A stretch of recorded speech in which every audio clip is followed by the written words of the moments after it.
Nih, kelaparan yang dipicu hilangnya burung-burung gereja ini justru bikin jumlah korban itu lebih banyak daripada Perang Dunia Pertama. Perang yang selama ini kita anggap salah satu konflik terbesar di dalam sejarah.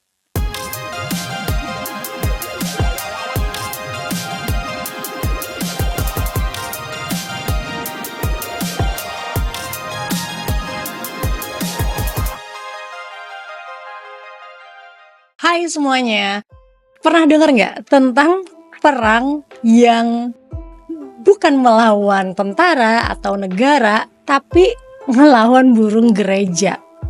Konyol kan? Tapi ini bukan cerita fiksi. Ini adalah kenyataan yang terjadi di Cina pas akhir tahun 1950-an. Jadi sebuah perang yang ngelawan burung-burung gereja.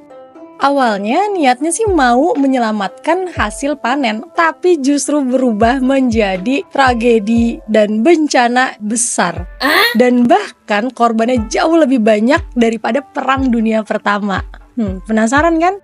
Yuk kita bahas video kali ini di Tabu Fakta Rabu.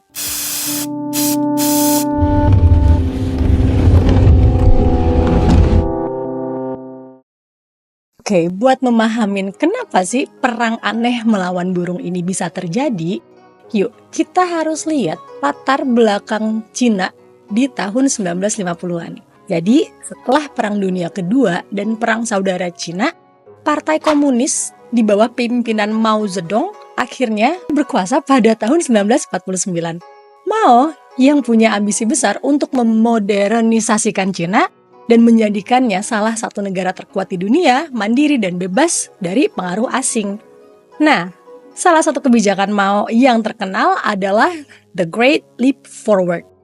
Atau dalam bahasa Indonesianya itu bisa disebut sebagai lompatan jauh ke depan gitu. Nah, program ini diluncurin pada tahun 1958 dengan tujuan untuk mengubah Cina dari negara agraris menjadi negara industri modern dalam waktu singkat.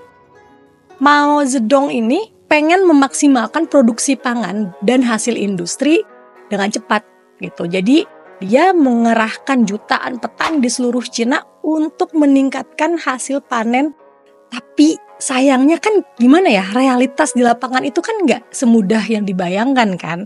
Cina saat itu punya masalah besar nih sebenarnya gengs, yaitu hasil panen yang tidak memadai untuk jumlah penduduk yang semakin banyak gitu. Dan disinilah Mao mulai melihat ada musuh yang dianggapnya menghambat produksi pangan mereka. Nih, apa sih garis besar masalahnya? Jadi gini, Mao Zedong dan pemerintah Cina itu percaya bahwa burung gereja adalah penyebab besar di balik kurangnya hasil panen. Kenapa? Karena burung-burung gereja ini makannya biji-bijian yang ditanam sama petani. Nah, mau mikir nih, menurut Mao setiap burung gereja bisa menghabiskan biji-bijian yang cukup untuk memberi makan beberapa orang setiap tahunnya. Jadi dia menganggap solusi yang paling sederhana dan paling cepat adalah memusnahkan burung gereja.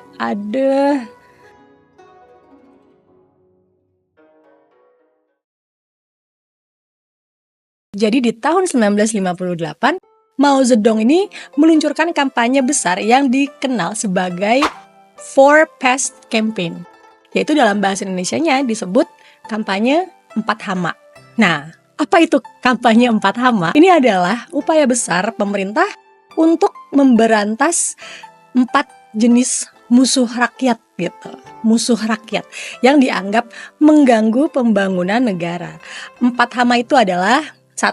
Nyamuk, 2. Lalat, 3. Tikus, dan yang keempat, burung gereja. Nah, sekali lagi nih, kenapa burung gereja masuk ke dalam daftar hama?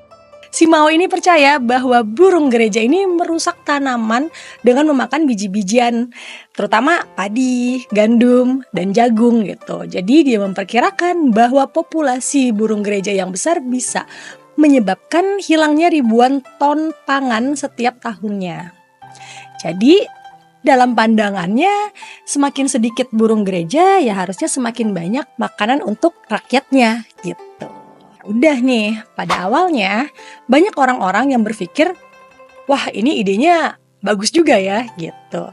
Bayangin kalau misalkan kita bisa nyikirin burung-burung ini, berarti kan petani itu bisa lebih produktif dan Cina bisa mencapai target ambisiusnya, ya kan? Yaitu the Great Leap Forward tadi.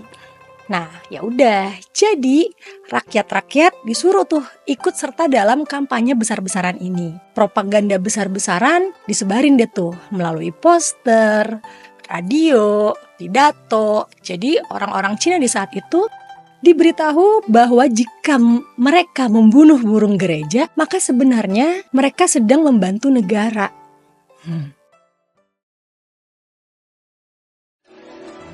Gimana caranya mereka memulai perang melawan burung gereja ini? Sedangkan burung gereja kan adanya di langit ya. Nah, yang jelas ini bukan perang biasa. Bukan pakai senjata atau bom atau nuklir atau gimana. Tapi ini pakai strategi yang menurut gue sih lumayan aneh. Nih ya, jadi gini. Rakyat Cina disuruh keluar rumah dan ngebuat suara bising sebanyak mungkin dan selama mungkin. Dan ya udah, jadi mereka keluar rumah tuh bawa panci, wajan, tongkat, apapun yang bisa bikin suara keras. Tujuannya apa? Tujuannya adalah untuk membuat burung-burung gereja itu ketakutan dan akhirnya terus terbang di udara. Nah, jadi burung gereja itu nggak boleh mendarat sama sekali. Nah, kalau burung-burung ini kan terbang terus lama-lama capek ya, nggak bisa istirahat kan. Mereka akan kelelahan dan akhirnya jatuh mati gitu. Kesian amat tuh burung ya. Bayang gak sih suasana waktu itu? Jadi banyak tuh ribuan orang di desa-desa dan di kota-kota keluar setiap hari buat bikin kegaduhan massal. Ada yang bawa peluit, ada yang bawa trompet, bahkan ada yang bawa petasan. Semuanya untuk satu tujuan, yaitu bikin burung gereja gak bisa istirahat. Ini gue bisa bayangin sih, ini gak jauh beda nih sama perasaan gue pas anak tetangga dibeliin lato-lato sama bapaknya. Buset, pengen gue rebus tuh anak. Berisik pasti kan saat itu kan. Dan gak cuman itu, sarang-sarang burung gereja pun dihancurin gitu. Jadi telur-telurnya dirusak, anak-anak burung yang baru lahir dibunuh. Jadi bener-bener semua orang mulai terlibat dalam kampanye aneh tersebut. Dari anak-anak, orang tua, petani, bahkan tentara, semua tuh dipanggil keluar untuk ikut berperang ngelawan burung gereja. Tindakan ini berlangsung selama berhari-hari, bahkan berminggu-minggu. Dan hasilnya, ya bisa dibayangin kan, jumlah burung-burung gereja di seluruh Cina ya akhirnya menurun drastis. Bahkan ya, di beberapa daerah, burung gereja hampir punah sama sekali. Awalnya sih tampak seperti kemenangan besar ya. Burung-burung gereja yang dianggap sebagai musuh, udah punah, lenyap semuanya. Yeay, menang ya kan. Tapi tunggu dulu, apa yang terjadi setelah itu? Nah, ini nih yang mereka nggak duga-duga. Seperti yang kita tahu, burung gereja kan sebenarnya punya peran penting dalam ekosistem kan. Mereka nggak cuman makan biji-bijian, tapi juga memakan serangga-serangga, hama yang sebenarnya lebih merusak tanaman, kayak belalang, ulet, gitu-gitulah. Jadi bisa dibayangin, pas burung gereja hilang, populasi hama-hama ini meledak secara drastis. Belalang dan serangga-serangga lainnya menyerbu ladang-ladang tanpa ada predator alami yang mengendalikan mereka. Ya udah, tanaman-tanaman yang tadinya diharapkan bisa tumbuh lebih subur tanpa burung gereja justru malah tambah rusak oleh hama yang jumlahnya kini jauh lebih banyak. Ya udah, petani mulai panik dong. Jadi bukan menikmati hasil panen yang melimpah, mereka justru malah ngelihat tanaman mereka hancur dalam hitungan minggu. Dan parahnya, ini terjadi di seluruh Cina. Tanaman padi, gandum, dan jagung yang diandalkan untuk memberi makan ratusan juta orang mulai musnah, habis semuanya sama hama-hama ini. Ya, jadi alih-alih panen besar, Cina justru menghadapi bencana. Malah jadinya rungkat nih Cina nih ceritanya. Dan disinilah nih bencana besar dimulai. Kematian burung gereja ini bener-bener jadi awal dari bencana besar yang disebut The Great Chinese Famine. atau kelaparan besar di Tiongkok. Kelaparan ini terjadi antara tahun 1959 sampai 1961. Dan jumlah korban yang meninggal ini bikin kita merinding. Bayangin aja, diperkirakan ya, ini ada antara 15 sampai 45 juta orang yang tewas karena kelaparan. Ini angka yang benar-benar gede dan gak main-main loh. Bisa bayangin kan? Cuman satu kesalahan strategi aja bisa bikin puluhan juta nyawa melayang. Nih, kelaparan yang dipicu hilangnya burung-burung gereja ini justru bikin jumlah korban itu lebih banyak daripada Perang Dunia Pertama. Perang yang selama ini kita anggap salah satu konflik terbesar di dalam sejarah yang udah makan korban sekitar 15-20 juta orang. Sedangkan perang melawan burung ini makan korban sampai 2 kali lipat. Terus ada lagi nih, kalau misalkan ya, kalian mau ngebandingin sama perang Amerika sama Vietnam yang suka banyak di film-film itu, ya kan? Nah, perang Amerika sama Vietnam aja cuman makan korban 2-3,8 juta orang. Nah, ini angkanya tuh udah kayak apa ya? Kayak sekecil debu gitu loh dibandingin sama bencana kelaparan ini. Nih, bayangin aja, kelaparan ini lebih kejam daripada perang-perang besar yang kita anggap udah ngeri banget. Gila kan? Semua ini karena rantai makanan yang harusnya biasa-biasa aja, damai-damai aja, tapi mereka hancurkan. Jadi ekosistemnya juga rusak. Dan yang bikin ironisnya, semua ini bermula dari kebijakan yang awalnya kelihatannya masuk akal, yaitu memberantas hama. The Great Leap Forward ditambah lagi dengan kampanye 4 hama yang seharusnya bertujuan untuk meningkatkan produksi pangan. Ternyata justru malah merusak rantai makanan dan menghancurkan pertanian di seluruh negeri Cina. Bencana kelaparan ini jadi salah satu tragedi terbesar dalam sejarah Tiongkok modern. Bahkan dalam sejarah dunia. Satu kebijakan yang salah dan jutaan orang harus membayar dengan nyawa mereka.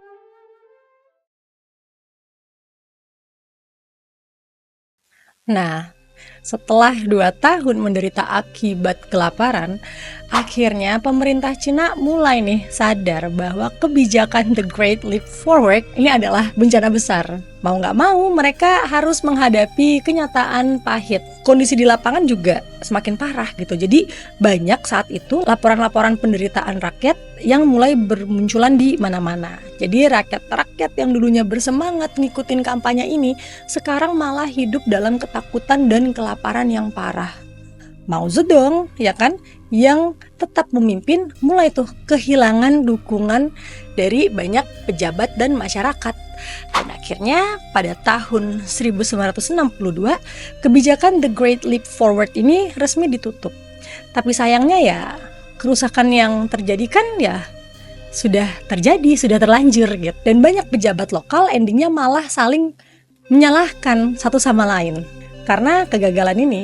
Sementara rakyatnya ya terus saja menderita gitu. Nah, apa yang terjadi setelah itu? Ya udah, setelah bencana kelaparan, banyak tuh orang-orang terpaksa mencari cara untuk bertahan hidup. Iya kan, bahkan ada yang sampai ngais-ngais gitu makanan dari tempat sampah.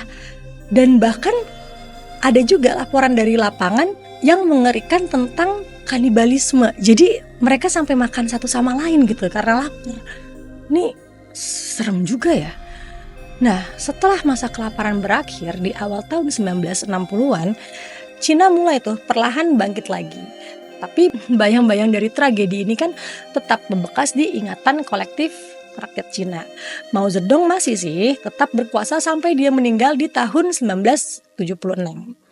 Dan selama masa pemerintahannya dia terus tuh berusaha untuk mengendalikan negara. Meskipun ya banyak kebijakannya ya mulai dikritik gitu.